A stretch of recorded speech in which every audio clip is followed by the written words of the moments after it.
Hello and welcome back, Drum Nerd family. How are you doing? I don't know when this will be released, but I did just shoot my I shot my porthole video, so I thought I'd get this out of the way because I did just mention it and it's fresh in the brain. If you like everything here and you haven't yet subscribed, there you go. There's your little bit of weekly nudging. At the time of this video, I think I have 77 subscribers. So to a lot, that doesn't seem like very many, but I started this channel.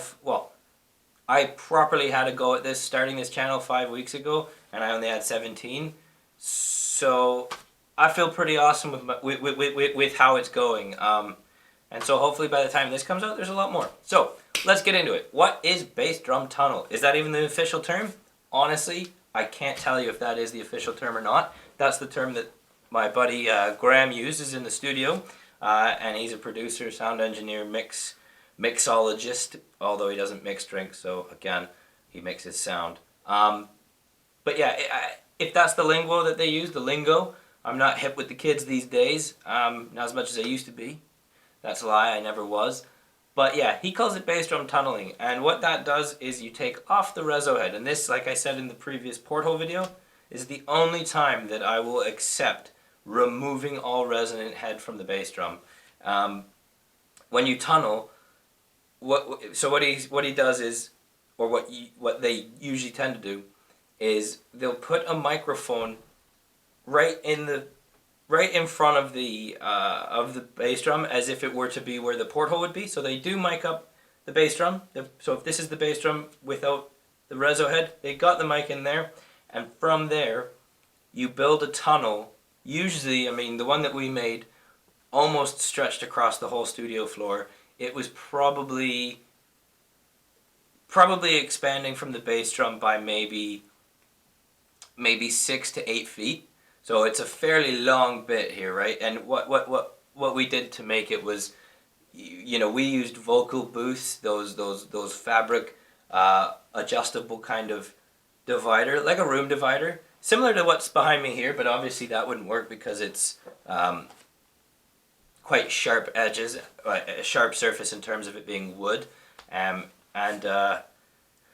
so what you do is you jut out a tunnel. You're tunneling outside, extending that bass drum, and at the end you place another microphone, another bass drum mic, like the egg or whatever it is that you've got, and then you clog up that end space. And so you've effectively made your bass drum, however many inches would be in 6 foot, but you've basically, if you look at the diameters of a bass drum, how it says it's 22 by 18, you've basically made it 22 by 6 to 8 feet, right? So but the key to all of that is that you've got your one mic right here at the where the reso head is of the bass drum, and then all the way at the end of your tunnel, however long you make it, you've got your final secondary mic, but you plug the hole there, you cap it, and you have to fill all of the spaces. You can't have any holes where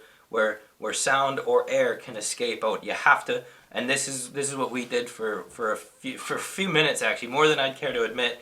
We ran around getting dish towels and socks and anything you find, old t-shirts, anything you can find to clog up all those holes and spaces so that it is a perfectly encapsulated shell almost.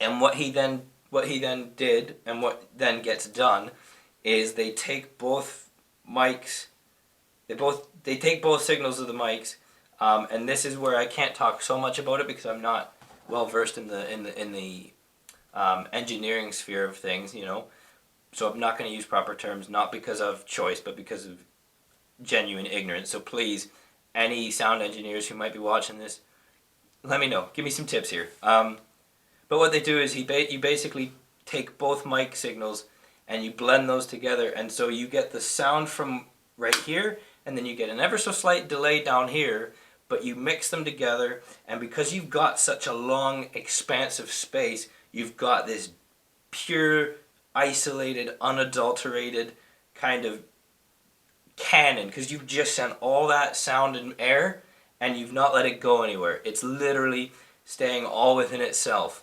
And you basically bundle that up with those two mics, you blend them together, and if I told you it sounded like a howitzer on your foot, I know I said that about the snare, the Ludwig Epic.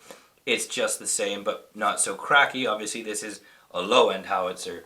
But when you lay into that, when it comes out mixed, it's absolutely a cannon. It's incredible, and it sounds fantastic. And that's why I've kept telling him, like, oh, we're recording today, can we make it tonal? And it's always no, because it doesn't fit with the genre. A lot of the times that was for a pop record, so that was able to make that really thuddy, low end, punching, rib cage kind of rattling bass sound, and it's quite isolated in itself, right? Because it's not getting any of the external bleed from all the other mics and from the other drums. Not mics, sorry, from the other drums. So it will get a bit of bleed, but because they're kind of contained within a little shell, it does eliminate some of the sound, so you get a bit more of a clear bass drum sound. But it sounds incredible. If you're going in to record, honestly, just, it might not be the genre, but it's always worth asking the guy or gal, whoever you're working with as a producer or engineer, or even your band, just run it by them and say, like, maybe we could do it for this one track. It might not work for the whole album, but definitely investigate that, because it's an incredible sound and it's amazing. But even in itself as a tunnel, I know I'm saying, I'll agree to take off the reso head. You're actually not taking off the reso head, because you're adding a fake reso head at the end of the tunnel. You're obviously not adding, like a proper drum head, but at the end you're adding more of like cushions and stuff, so it's a bit of an absorbent material. But at the end of the day, you have to plug up all those loose holes. So even within adding that tunnel, you're still going by the school of thought of not having a porthole. Because at the end of the day, those cushions, albeit 6 feet away from the end of your bass drum, those become the new reso head of your bass drum, really, when you think about it. And they are not allowed to have any holes in there to have the air escape. So even in tunneling and mildly giving way to saying, yes, let's get rid of a reso head, you're actually not getting rid of a reso head. You've just made a giant cannon of a bass drum and elongated it. So, because if you had that reso head on there, you wouldn't be getting anything from the tunnel. That's why they have to take off the reso head, because the sound and the air would hit against that resonated head and come back. It wouldn't get all the way to the end of the tunnel to get to that second mic. So that's why you have to have a clear tunnel that the sound can live in and go in and out of. Well, certainly in and not out of anywhere. It doesn't go anywhere. So even in that sense, I know I've rambled, but that's also not accepting a porthole.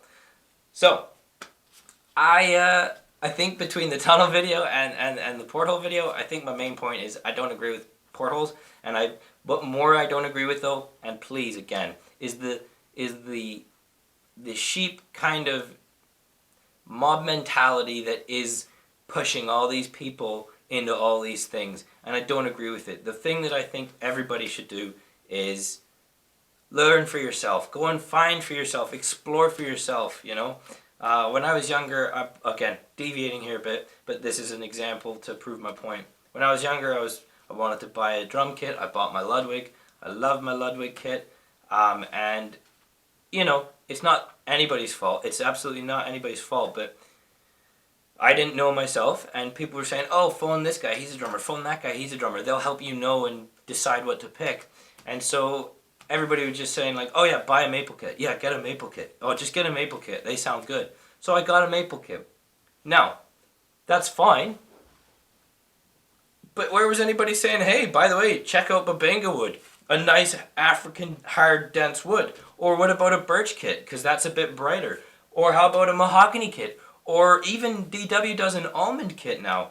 Point is, though, nobody said investigate woods and Google what woods are. Again, it's not to blame, but don't do something just because somebody tells you. Hell, don't even do what I'm talking about right now just because you're hearing me say it.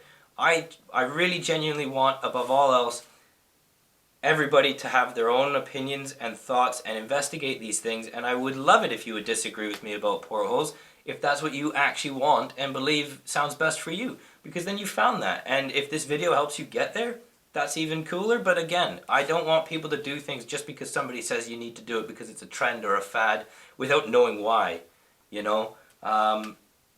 the guy that told me to put a porthole in my bass drum genuinely didn't know why he was telling me. He actually then came up with the excuse that he thought it would make my bass drum sound lower. So he didn't know what he was talking about, and that's fine, but don't tell somebody they need to do something if you don't even know why they should do it.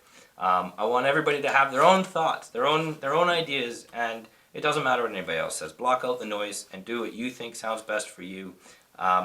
But definitely investigate everything so that you have all the information. That's most important.